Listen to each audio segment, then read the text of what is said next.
అక్షర్ సత్యం గారు ఉన్నారు, senior journalist. ఆయనతో మాట్లాడదాం. అక్షర్ సత్యం గారు, good afternoon sir. Good afternoon sir. మీకు ప్యానల్ వన్ పెద్దలందరూ కూడా నమస్కారం సార్. అక్షర్ సత్యం గారు, మీరు చూస్తున్నారు ప్రజెంట్ రోజు రోజుకి కూడా రాజకీయం ఎంతో రసవత్తరంగా మారుతుంది. ముఖ్యంగా ముద్రగడ పద్మనాభం గారు గత వాళ్ళ కూతురు యొక్క సినారియో ఏదైతే ఉందో ఇది 2-3 రోజుల నుంచి మీరు కూడా గమనిస్తూ ఉండుంటారు. మరి ముద్రగడ పద్మనాభం గారు ఇంకా అంటే పవన్ కళ్యాణ్ గారి మీద మరొక రకంగా మీ భార్యల్ని తీసుకొచ్చి స్టేజ్ మీద చెప్పిపోయారా, నా యొక్క దీనిలో మీరు గొడవ పెట్టారు, నా కుటుంబంలో విడగొట్టారని మాట్లాడారు. ఎలా చూడాలంటారు సార్? పెద్ద ఆయన పవన్ కళ్యాణ్ గారు పద్మనాభం గారిని ఎంత గౌరవిస్తున్నా గానీ నేను పెద్ద ఆయన గారు అని రోజు రోజుకి దిగజారి మాట్లాడుతున్నారు సార్. అది 50 సంవత్సరాలని కుల పెద్దనే అని కుల ఉద్యమాలు చేసి కులాన్ని నడివీధిలోకి లాగేసి ఆయన నా కులానికి సంబంధం లేదు, నా ఉద్యమానికి సంబంధం లేదు, రిజర్వేషన్ సంబంధం లేదని వైసీపీలో జాయిన్ అయ్యాయి. ఆయన ఎందుకు ఇట్లా మాట్లాడుతున్నారో అర్థం కావట్లేదు సార్. నిజంగా పవన్ కళ్యాణ్ గారికి రాజకీయమే చేయాలనుకుంటే తుల్లు వాళ్ళ అమ్మాయి వాళ్ళ అల్లుడు వచ్చి పార్టీలో జాయిన్ అవుతున్నప్పుడు వెంటనే జాయిన్ చేసేసుకునేవారు. ముద్రగడ పద్మనాభం కెమెరా ముందు చేయండి, ఇక్కడ కాదు మీ యాక్టింగ్లు అన్నీ ఉంటే కెమెరా ముందు చేసుకోండి అన్నారు ఆయన. సార్ కెమెరా ముందు యాక్టింగ్ చేయడానికి ముద్రగడ పద్మనాభం కాదండి పవన్ కళ్యాణ్ గారు. అంటే కెమెరా ముందు అయినా కెమెరా వెనకాలైనా ఒకటే చేస్తారు. ఆయన చెప్పింది ఏంటి, మీ నాన్నగారికి ఎగినెట్టుకుని ఏ రాజకీయ నిర్ణయం తీసుకోకమ్మా, మీ నాన్నగారికి అనుకూలంగా నిర్ణయం తీసుకుని పబ్లిక్ గా చెప్పాడంటే పవన్ కళ్యాణ్ గారి యొక్క విజ్ఞత మంచితనాన్ని అర్థం చేసుకోవాలి. అది అర్థం చేసుకునే మంచితనం పద్మనాభం గారికి లేదు. అయినా వయసు మతిమరుపు వచ్చిందో మరి అజ్ఞానం వచ్చిందో అర్థం కావట్లేదే కానీ అది పద్ధతి కాదు సార్. రెండోది, పద్మనాభం గారు అల్లుడు గాని లేదా పద్మనాభం గారు ఇయ్యంకుడు రవి గారు గాని పద్మనాభం గారు అమ్మాయి గాని రాజకీయాల కోసం చేసిన కుటుంబాలు కాదు సార్. అవి ఈ రోజున బయటకు వచ్చారంటే ఎంత ఆవేదన చెంది ఉంటారు. ఇవాళ కాదని ఇంకో కొన్ని రోజులు పోతే పద్మనాభం గారు అబ్బాయిలు బాలు గారు కానీ పద్మనాభం గారు అబ్బాయి గిరి గారు కూడా బయటకు వచ్చి పద్మనాభం గారికి వ్యతిరేకంగా స్టేట్మెంట్ ఇచ్చి ఉద్యమాలు చేసినా కానీ ఆశ్చర్యపోవాల్సిన అవసరం లేదు సార్. ఆ రవి గారి కుటుంబం అంటే రాజకీయ కుటుంబం కాదండి, ఏదో తన వ్యాపారం తాను చేసుకుంటారు. గారు, మీరు సీనియర్ జర్నలిస్టు, ఒక జర్నలిస్ట్ గా మిమ్మల్ని అడుగుతున్నాను. ఇప్పుడు వరకు 5 సంవత్సరాల పాటు జగన్మోహన్ రెడ్డి గారి ప్రభుత్వం పాలించారు. ఇప్పటి వరకు ఒక్క మంచి పని కూడా జగన్మోహన్ రెడ్డి గారు చేసింది మీకు కనబడిందా, కనబడలేదా? చేస్తే ఏ మంచి పని చేసింది వైసీపీ పార్టీ, మీరు చెప్పండి సార్. అసలు మంచి పని, అసలు ప్రభుత్వ పరిపాలన అంటే ఏంటనేది జగన్మోహన్ రెడ్డి గారు కానీ జగన్మోహన్ రెడ్డి గారి ప్రభుత్వానికి కానీ తెలుసా? సంక్షేమ పథకాలు ఏదో ఒక మనిషికి పెన్షన్ ని ఒక పెన్షన్ అనే ఒక పథకాన్ని కులం పేరుతో విభజించి ఈ కులానికి ఇది కాపులకి కాపు రైతు ఇది కాపు నేస్తాం జగన్మోహన్ రెడ్డి గారు వచ్చి సపరేట్ గా చేశారండి. కులాలుగా విడిపోయి మతాలుగా విడిపోయి భారతదేశం ఆంధ్రప్రదేశ్ ఎప్పటి నుంచో ఉంది. మీరు సీనియర్, మీకు ఈ రోజు స్పెషల్గా జగన్మోహన్ రెడ్డి గారు వచ్చి విడిగా కులాలుగా విడగొట్టింది ఏమీ లేదు కదండి. అంతకుముందు టీడీపీ ప్రభుత్వం కూడా కులాలుగా ఉన్న సమయంలోనే అందరికీ సపరేట్గా పెన్షన్లు ఇచ్చింది కదా. ఈ రోజున జగన్మోహన్ రెడ్డి గారిని ఒక్కదాన్నే భూతత్వంలో ఎందుకు చూస్తున్నారు అనుకోవాలి. జగన్మోహన్ రెడ్డి గారు సమాజాన్ని కులాలుగా విభజించారని నేను అంటలేదు సార్. జగన్మోహన్ రెడ్డి గారు పెన్షన్ అనే ఒక సంక్షేమ పథకాన్ని కులాల ప్రకారంగా విభజించి ఆడవాళ్ళు మగవాళ్ళు పురుషులు స్త్రీలకి విభజించి సమాజాన్ని విచ్ఛిన్నం చేస్తున్నారు. ఇప్పుడు ఇంట్లో తల్లికి ఒక పథకం, మొగుడికి ఒక పథకం, భార్యకి ఒక పథకం. నేను చెప్పేది మీకు నిజంగా కాపుల మీద మీకు అభిమానం ఉంటే కాపు కార్పొరేషన్ ద్వారా కాపు కార్పొరేషన్ లక్ష్యాలు 6 ఉన్నాయి. ఆ లక్ష్యాల మీద మీరు ఫండింగ్ చేయండి, విదేశీ విద్యకి సహకరించండి, కాపు అనేది కాపు బిల్డింగ్ ప్రోత్సహించండి, ఫండ్స్ ఇవ్వండి. అంతేగాని పెన్షన్ ఇచ్చేసి మీరు సంక్షేమ పథకాలు ఇవ్వడమే పరిపాలన అంటే దానికి జగన్ ఒక చీఫ్ మినిస్టర్ ఎందుకు, ఒక డైరెక్టర్ జనరల్ పోలీస్ ఎందుకు, చీఫ్ సెక్రటరీ ఎందుకు, ఒక 150-70 మంది ఎమ్మెల్యేలు ఎందుకు, ఎమ్మెల్సీలు ఎందుకు, ఎంపీలు ఎందుకు సార్? వచ్చిన డబ్బుని మనిషికి ₹1,00,000 అకౌంట్లు వేసేయండి, కింద ఉన్న క్లర్క్ పనిచేస్తాడు, విలేజ్ సెక్రటరీ పనిచేస్తాడు. సంక్షేమ పథకాలు ఒకటే పరిపాలన కాదు. సత్యం గారు, కూటమి ప్రభుత్వం వస్తున్నప్పటికీ కూడా జగన్మోహన్ రెడ్డి గారు ఏవైతే చేశారో వాటిని కంప్లీట్ మేము తీసేయమని చెప్పే వెళ్తుంది కదా.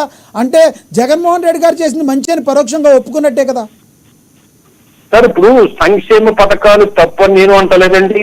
నాకు తెలిసింది చంద్రబాబు నాయుడు గారు అనలేదు, పవన్ కళ్యాణ్ గారు అనలే. సంక్షేమ పథకాలతో పాటు అభివృద్ధి చేసి సపోజ్ ఈ కూటమి యొక్క లక్ష్యాలు ఉన్నాయి సార్. వాళ్ళు ఏమంటున్నారు, మెగా డిఎస్సీ ఇస్తానంటారు. మెగా డిఎస్సీ ఇవ్వడం వల్ల 1,00,000 మందికి ఎంతమందికి ఉపాధి కల్పిస్తుంది, 1,00,000 కుటుంబాలు బాగుపడతాయి. రెండోది పిల్లలకి టీచర్లు దొరుకుతారు. ఈ రోజు ప్రభుత్వ స్కూల్కి వెళ్ళండి సార్, ఎక్కడ ఉన్నాడు సార్ టీచర్? 6 ఉన్న చోట ఒకడు ఉన్నాడు, ఒకడు ఉన్న చోట ఒకడు కూడా లేని టీచర్లు ఉన్నాయని అనుకున్నాడు, ఒకడు ఉన్న చోట ఒకటి, 2 ఉన్న చోట ఒకటి ఉన్నాడు. టీచర్లు ఎక్కడ ఉన్నారు సార్? ఏదో ఒక అమరావతి నిర్మిస్తాను, అమరావతి నిర్మించడం వల్ల. సత్యం గారు, ఇంగ్లీష్ మీడియం స్టార్ట్ చేసి పిల్లలందరికీ ఇంగ్లీష్ మీడియం చదువులు తీసుకొచ్చిన ఘనత జగన్మోహన్ రెడ్డి గారికి దక్కలేదంటారు, దానిలో నిజం లేదంటారు? సార్ ఇంగ్లీష్ మీడియం మంచిదే సార్, ఇంగ్లీష్ మీడియం కాదని అంటలే. అసలు చెప్పే టీచర్లకి ఇంగ్లీష్ వచ్చా?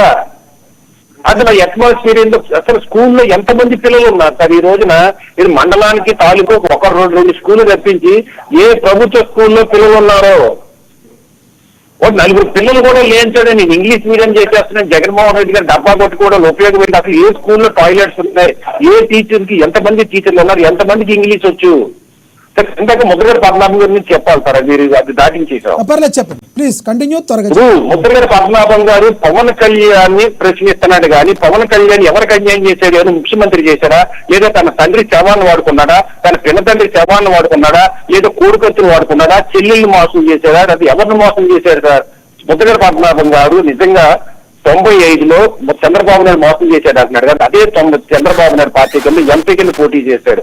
పోటీ చేసి జీవో నెంబర్ 30 ఇంప్లిమెంట్ హైకోర్టు సమర్థించిన కోట్ల విజయభాస్కర్ రెడ్డి తీసుకొచ్చిన జీవో నెంబర్ 30 ఇంప్లిమెంట్ చేయమని చంద్రబాబు నాయుడు గారు ఎందుకు ముద్రగడ పద్మనాభం ఒత్తిడి చేయలేదు? తన స్వార్థం కోసం ఒత్తిడి చేయలేదు. రాజశేఖర రెడ్డి 2004లో కాపులకి రిజర్వేషన్ ఇస్తానని అధికారంలోకి వస్తే రాజశేఖర రెడ్డి ఇదే ముద్రగడ పద్మనాభం గారు రాజశేఖర రెడ్డి కింద పనిచేశారు. మా కాపు రిజర్వేషన్ ఇంప్లిమెంట్ చేయమని ఎందుకు అమలు ఇది ఒత్తిడి తీసుకురాలేదు? ఇదే జగన్మోహన్ రెడ్డి గారు ఒక వీడియో మీకు పంపించారు కూడా గతంలో. నేను ఫిబ్రవరి 2, 2018లో ఒక ప్రెస్ మీట్ పెట్టి కాపు రిజర్వేషన్ కోరుకోవడం రాజ్యాంగబద్ధమైనవి, ధర్మబద్ధమైనవి, చట్టబద్ధమైనవి, నేను అధికారంలోకి వచ్చిన కాపు రిజర్వేషన్ ఇస్తానని చెప్పిన వ్యక్తి నువ్వు ఎలక్షన్ ముందు కాపు రిజర్వేషన్ ఇవ్వలేదు, ఎందుకు మాట మార్చేవని జగన్మోహన్ రెడ్డి ఎందుకు ప్రశ్నించలేదు ముద్రగడ పద్మనాభం గారు?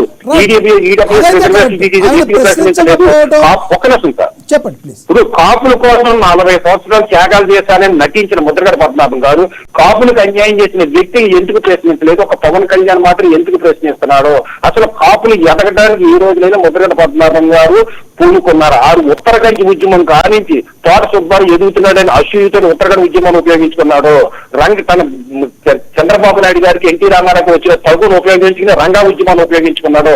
రాజశేఖరాన్ని సీఎం ఎలిమినేట్ చేద్దాని ఉద్దేశంతో రావులపాలెం ఉద్యమం కాపు ఉద్యమం ఉపయోగించుకున్నాడు. అనేది వాస్తవం కాదా? అది ముద్రగడ గారికి చెప్పానంటే పవన్ సార్ బొత్స నేను విమర్శించను, అంబటి రాంబాబు నేను విమర్శించను, పేరు నేను విమర్శించను. ఎందుకంటే రాజకీయ నాయకులు వాళ్ళ పార్టీ కలుపు వాగుతారు, మీరు పాలేరు అనుకోండి, ఏమంటే అనుకోండి. ఈయన కుల పెద్దన అంటున్నాడు, ఈయన కుల పెద్దమైన కులాన్ని ఈదులో పారించాడు. కాపులకి కమర్కి తగ్గు పెట్టాడు, కాపులకి బీసీలకి తగ్గు పెట్టాడు, కాపులకి దళితులకి తగ్గు పెట్టాడు. ఇవాళ తన కూతురు బయటకు వచ్చిందంటే సిగ్గుతో తలంచుకోవాలి ముద్రగడ పద్మనాభం గారు. నీ పిల్లాన్ని తీసిరా, నీ కూతురు తీసిరా, అదేదో దాచేసాడే ఇది పిల్లాలే. అది ముద్రగడ పద్మనాభం కూతురులాగా విమర్శించలేదే, జగన్మోహన్ రెడ్డి గారు తెల్లిళ్ళకి జగన్మోహన్ రెడ్డి విమర్శించలేదే, అంబటి రాంబాబు అల్లుళ్ళగా అంబటి రాంబాబు విమర్శించలేదే, అతను ఎవరో దువ్వార శ్రీనివాస్ భార్యలో దువ్వార శ్రీనివాస్ గారు కుటుంబ సభ్యులు విమర్శించలేదు, పవన్ కళ్యాణ్ గారు భార్యలు ఎవరు విమర్శించలేదు, పవన్ కళ్యాణ్ గారు కూతుర్లు ఎవరు పవన్ కళ్యాణ్ గారిని కానీ చిరంజీవి గారిని విమర్శించలేదు. మీ అల్లుళ్ళు, మీ కూతుర్లు, మీ భార్యలు, మీ తమ్ముళ్ళు, మీ అన్నగారిని మేము విమర్శిస్తుందో తెలుసుకోకుండా పవన్ కళ్యాణ్ విమర్శించడం అనేది పద్మనాభం గారు మా గురువు గారు ఎంతవరకు ధర్మం అనేది ఆయన ఆలోచించి ఇప్పటికైనా మౌనం వహిస్తారని కోరుకుంటున్నాను సార్. కాపు సమాజం నుంచి లేదా ఒక అనగారిన వర్గాల నుంచి నేను కోరుకుంటున్నాను సార్. ఓకే, మళ్ళీ మాట్లాడతాను సార్ మీతో, మీరు లైన్లో ఉండండి.